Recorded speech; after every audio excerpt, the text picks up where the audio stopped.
May the words of my mouth and meditations of our hearts be acceptable in your sight, O Lord, for you are our rock and our Redeemer.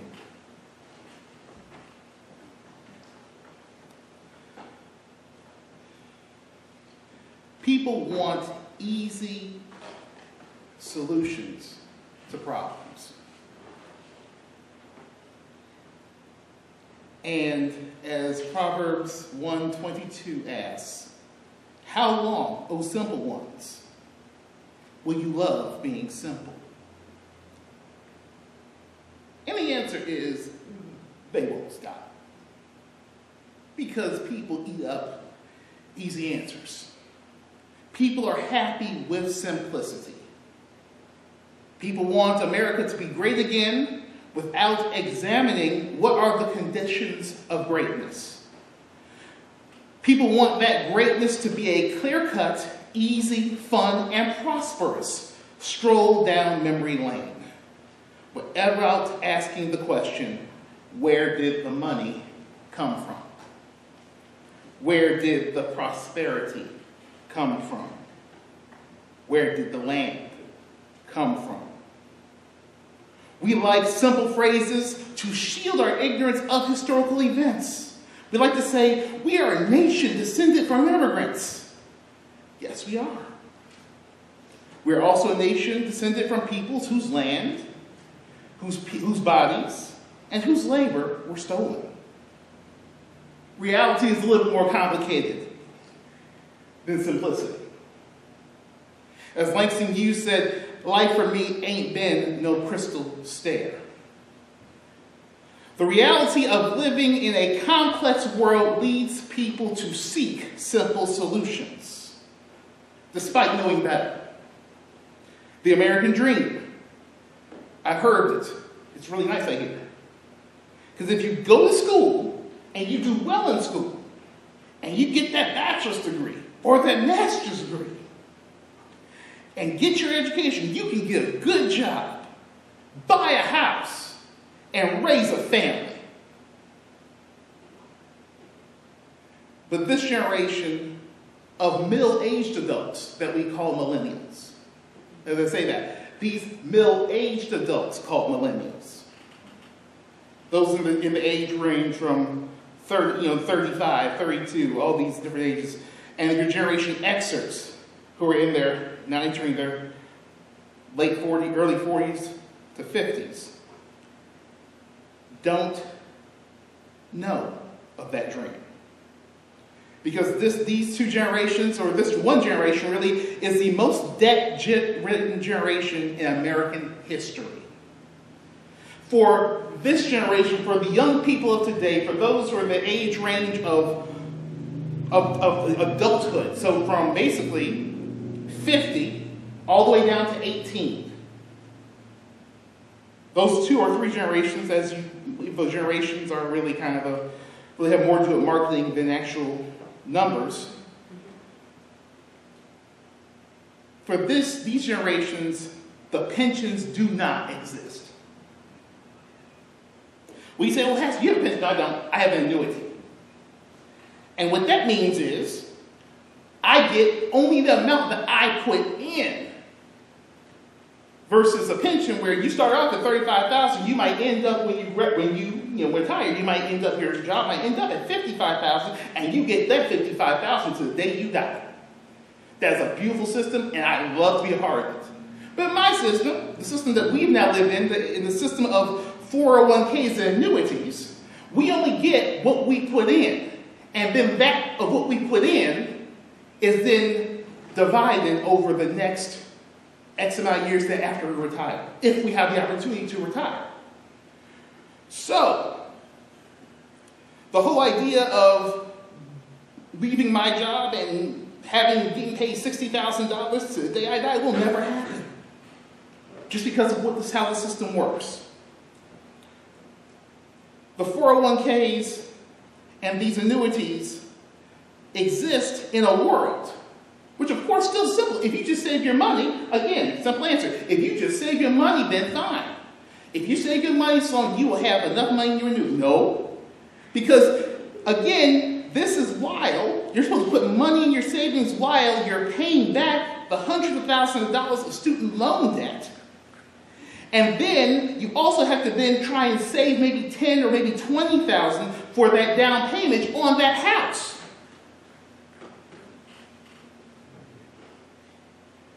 And I haven't even mentioned one moment of anything having to do with children. That is just the reality that every single person who graduates from college right now lives in. $30,000 to $40,000 to $50,000 in debt. Oh, but they want to live with their parents because they're lazy. No, they're $50,000 in real debt. And so you're paying Peter and you're paying Paul, but you never paid yourself. These are simple, but like I say, if you just save your money, which is a simple answer, you will have money when you retire. Now these are simple answers, but these are not simple solutions. We know the solution to that issue will not be solved unless, like I said, the Russians hack. I'm praying for the Russians to hack Sally Mae. But until then, we are called, I am still paying Sally Mae for a long time. And so Jesus asked the disciples a simple question. Who do you say I am? And Peter gets it right, and they're wrong. Because Peter had the correct answer, but he disagreed with the solution. Now, what do you mean? What I mean is like it's where you have the correct answer. It's like math. You know, like math books, remember algebra? And so all the odd answers to the book are in the back. And so, if you have a really decent teacher, of course, they will always give you the homework of the even answers, not the odd. But here's the thing. Sometimes your teacher will be nice, and they say, here are the odd questions. Just do the odd answers. So the answers are in the book, but how is she graded? She's not grading it. The teacher isn't grading it on if I got the question right, because the answer's in the back of the book. I can't get credit for the homework until I show my work. Because I have the right answer, because the answer's in the back of the book. I can do the equation, but the question is, can you do the equation? What does that mean? And in this case, Peter doesn't want to do that. He wants the easy route. But he's taking a route from an answer with an easy answer and an easy road to victory. Because Peter is speaking out of the world that he knows. And what I'm saying is to say that Jesus is the Messiah is great. No, that is fine. But we have to understand what Messiah means. Messiah in the Hebrew Scriptures or the Old Testament means the anointed one. So, every single king who was crowned, was anointed. The oil on the head, that's what it means. So, Saul was anointed. David was anointed. Solomon was anointed. Every single king of Judah and Israel, were separately or together, were anointed. There are plenty of anointed people in the Old Testament. They're all technically messiahs. All of them. And so when Peter hears this, he's thinking, okay, I can go with that. Yes. So because when Peter hears Jesus call himself the Son of Man, he is hearing Daniel. He's hearing Daniel where the Son of Man will be given dominion and glory and kingship, and that all peoples, nations, and language should serve him. His dominion is an everlasting dominion that shall not pass away, and his kingship is one that shall never be destroyed. That is what it means to be, simply, to be the Son of Man. And before, the Messiah is the King, the anointed one. But Jesus shuts him down even though he has the correct answer. He rebukes him, he takes him aside because Peter is correct in one way, because kings don't suffer. Kings don't get rejected, and kings usually don't get killed. But kingdoms do pass away. So then we have to understand that there's something different of the kingdom that Jesus is talking about. There's something different about the Messiah that Jesus is talking about than the normal Messiah, the normal anointed one. the normal kingdoms, the earthly kingdoms.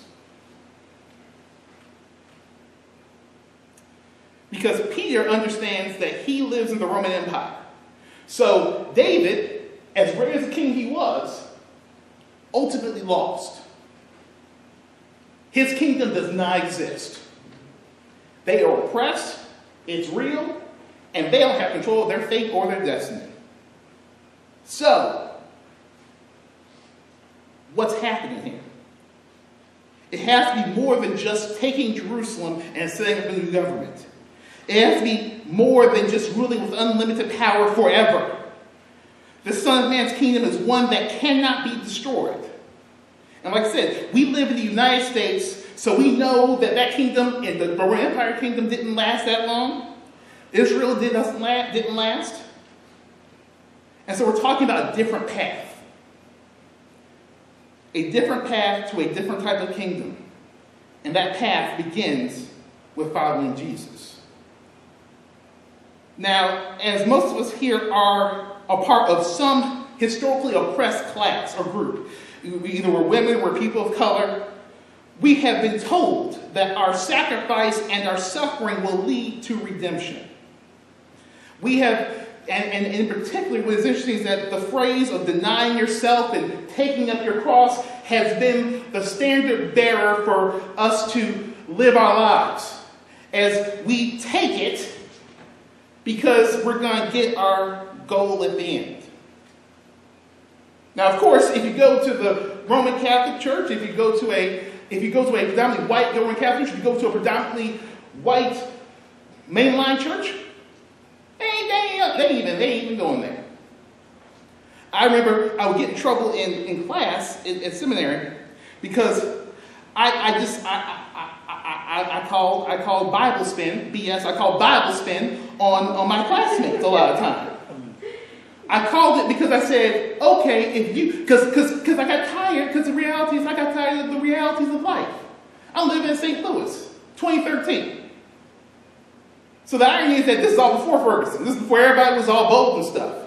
But the reality of it is, okay, now I live in Webster Groves, the suburbs of Webster Groves, where the school, Eden Theological Seminary is. And across the street is Evangelical UCC, one of the wonderful, nice churches. And you can walk down that street. And I asked the question, okay, if your God is so good, and your God is so great, then why your neighborhood look like crap? I'm talking to my people. I'm not talking to the white folks. I'm talking to us. Why, if your God is this, then why does this happen? Well, now we know that it's not a simple answer. It's not a question of God. It's a complex answer. It's a complex situation. It's complex in the sense of racism, oppression, other things. But also it is the opiate of the masses too, in terms of religion. We sometimes buy into, if I just make it through, it'll be okay.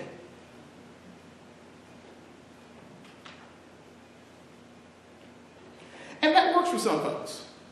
That works for a lot of people. And I would say that is, some people call it Christian masochism. Because what we continue to do is say that if you deny yourself and deny yourself and deny yourself and deny yourself, what you gonna get? The question becomes, what road do you lead? What road do you go down? And you're saying, well, Sloan, you're focused on human things, not divine things. You can say that right now. I am focused on the temporal and not the eternal. But the question becomes,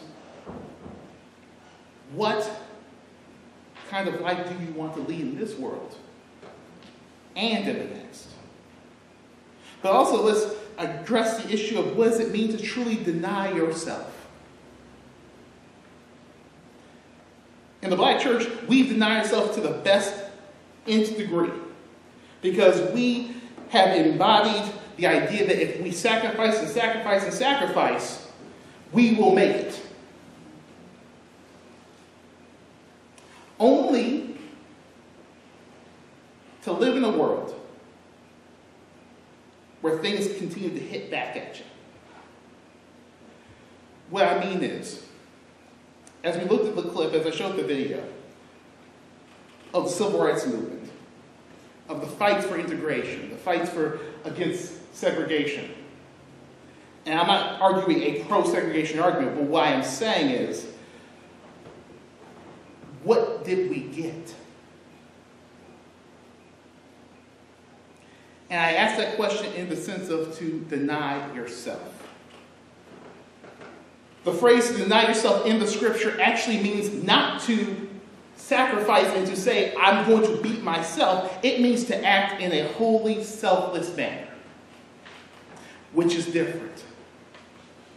That is a living that is for others and not just yourself. I would argue that the wholly selfless manner is the other way that Jesus is talking about beyond just the eternal sense. But if you live for others, that changes your world. That might actually bring that world into existence.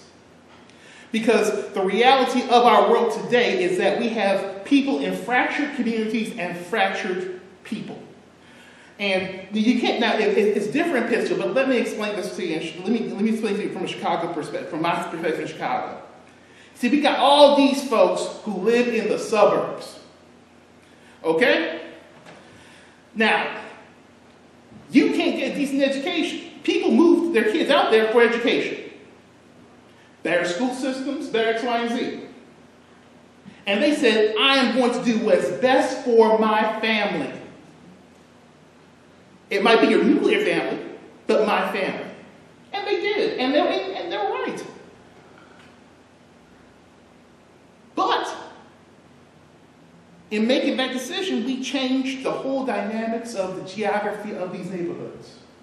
So where you had the doctor living next to the poor person, and so, yeah, that kid is the child of a garbage man and a secretary. That daughter can still be a doctor because she has the connections in the community to become a doctor. But in our world now, the doctor moved to the western suburbs of Chicago.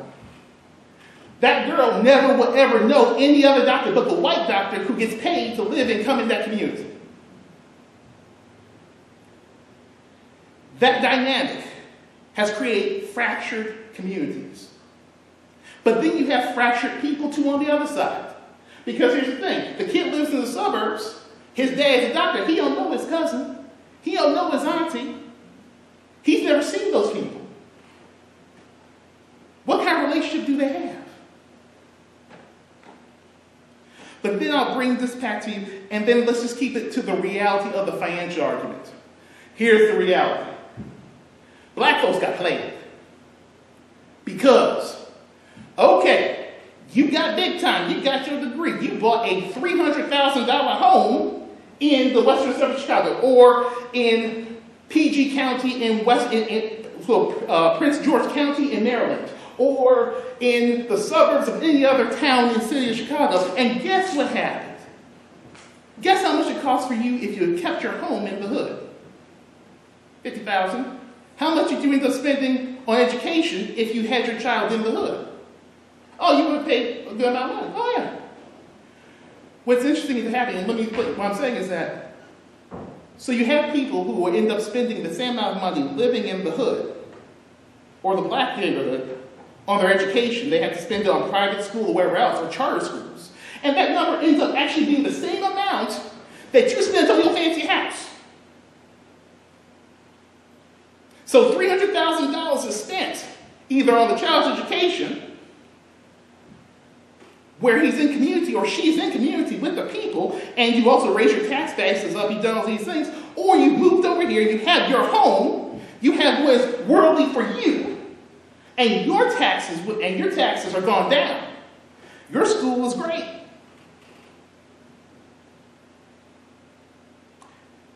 That's the question. It's a question of, do we sell out or do we not sell out? And the answer is, you know what? And the whole thing is the point that, and that's all up in what I'm saying. Every single bit. It's an issue of class, it's an issue of Bible, it's an issue of all those things. Because the reality is, okay, even if you're paying for private school, what you doing? You're still saying, I can't have my kids next to those kids in public school. These dynamics, all of them, ask the question in terms of who Jesus is, in terms of who you will follow, as we follow the one who works selflessly for others. What does that mean?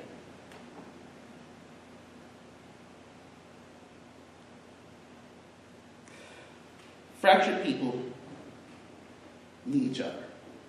Fractured communities need people. And that should be the way, I would say that should be the way that you guide your thought. If you're asking me to give you a great celebration around how Jesus has saved you, yes, you have been saved. Congratulations. Now, what are you going to do to save your community? You're good. That's the proof. Right there. The question then becomes, what do you do with the claim to deny yourself? I'm not asking you to live in a world of Christian masochism. I'm asking you to live in a world of discipleship and of fellowship. As I said earlier, life ain't been no crystal stair. That's from Langston Hughes' poem, From Mother to Son. And as that poem continues, she says, well, son, I'll tell you, life for me ain't been no crystal stairs. It had tacks in it and splinters and boards torn up and places with no carpet on the floor, bare. But all the time, I've been a-climbing on. And I've been reaching landings and turning corners. And that's what God calls us to do. To climb on and to reach on. God has said that where there ain't been no light, sometimes I'm going in the dark, where there ain't been no light. So boy, don't you turn back. Don't you set down those steps, because you'll find it kinder hard. Don't you fall now. So I see still going, honey. I still climb. And life for me ain't been no crystal stair. As you hear that poem, as you hear what Langston Hughes is saying, the one thing you should actually pick up on that is that as she is saying what her life has been, she is still marching on herself, and she's with her son together. As she says, don't you fall, she is beside him and he is beside her. As they climb, they are climbing together. And life has not been no crystal stair. The call to discipleship, the call to live in a world that is fractured, to live in a world of no crystal stairs or fractured stairs, and a world that calls us to deny ourselves and take up our crosses. Take up our crosses. Not Jesus' cross, but our crosses. The things that are important to us communally is a call to continue to climb. It's a call to continue to march. It's a call to continue to do the hard, complex work. It's complex. It's not simple.